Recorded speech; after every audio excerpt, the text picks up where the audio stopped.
আপনি আবার বলেন, কথাগুলো বলেন। বলার কি আছে ম্যানেজার মানুষের বুঝেন না। হ্যাঁ, সকাল 6টাতে দাঁড়ায় রইছি, ঠিক আছে, বোতল বইরা বইরা তেল লয়ে যাইতাছে গা।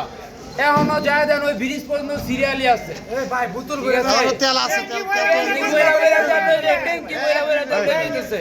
আস্তে একদম করে বলো। ঘটনা হইলো তেল থুয়ারা না করে সারাদিন দিছে, ঠিক আছে, সারাদিন দিছে, ঠিক আছে, কিন্তু তেল থুয়ারা তেল দিতেছে না। 12টা বাজে তেল দেওয়া শুরু করছে। তেল না দিয়ে বাহিরে তেল বিক্রি করে দেয়। হ্যাঁ,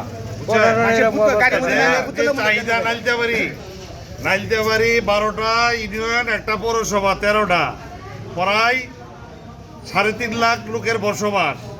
এখানে 50% মোটরসাইকেল বেশি আছে, 1.5 লাখের উপরে মোটরসাইকেল আছে আমার যা ধারণা।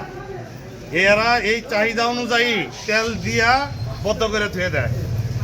এই পাম্পের নাম কি? ঊর্ধ্বতম কর্তৃপক্ষের কাছে ওই গাড়ি তো দিছ না, 1000 গাড়ি জন্য দিছ না। নির্দেশ। এই পাম্পের নাম কি? দাবি জানাইতেছি। এই পাম্পের নাম কি? হাজি সাইদুদ্দিন পাম্প। এই পাম্পের বহু রেকর্ড আছে, বাইরে তেল 1000 গাড়ি বিক্রি করে। দিছ না, বাইরে তেল বিক্রি করে দেয়। প্রিয় দর্শক, আপনারা দেখতে পাচ্ছেন অনেক জনগণ। ওয়েল বন্ধ করে দিলাম একবারে। আমরা এই নেই বিচার চাই, নেই বিচার। আমরা সারাদিন খাওয়া পানি ছাড়া পুরা পাম্পে অভাব নাই। করে দেওয়া হোক।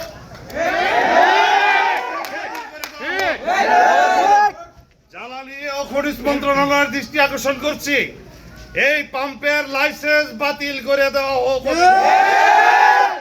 দেখেন জনগণ কত ক্ষিপ্ত হইলে এসব কথা বলে। একটা তেলের পাম্পের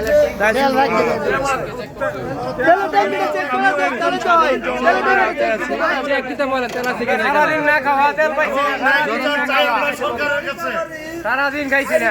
সরকারের কাছে ন্যায় বিচার চাই। এই লাইসেন্স বাতিল করা হোক অবিলম্বে। আওয়ামী লীগ করে। এই পাম্পের মালিক আওয়ামী লীগ করে, বেশি সরকারের দূষর। এই